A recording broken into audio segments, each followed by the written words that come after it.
সন্তান সে তো সব মায়ের কাছেই একটা অমূল্য সম্পদ, তাও যদি হয় আবার প্রথম সন্তান, তার তো আলাদাই আদর থাকে।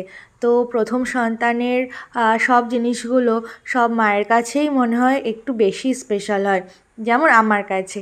তো তানের দেখো, প্রথম যে জন্মের পর চুলটা কাটা হয়েছিল সেটা কিন্তু আমি যত্ন করে রেখে দিয়েছিলাম আমার কাছে কিছুটা। তো ভেবেছিলাম ওটা কিছুটা প্রিজার্ভ করে রাখতে পারি যদি, তাহলে বেশ ভালো হয়। তো হঠাৎ করেই একদিন এটা দেখতে পেলাম যে এরকমভাবেও কিন্তু চুলটা প্রিজার্ভ করে রাখা যায়। তাই দেখো চুলটা কত সুন্দর করে প্রিজার্ভ হয়ে গেল। আর এখানে ওর নামটাও লেখা আছে, সাথে কিন্তু যেই তারিখে ওর প্রথম জন্মের চুলটা ফেলা হয়েছিল সেই তারিখটাও লেখা রয়েছে।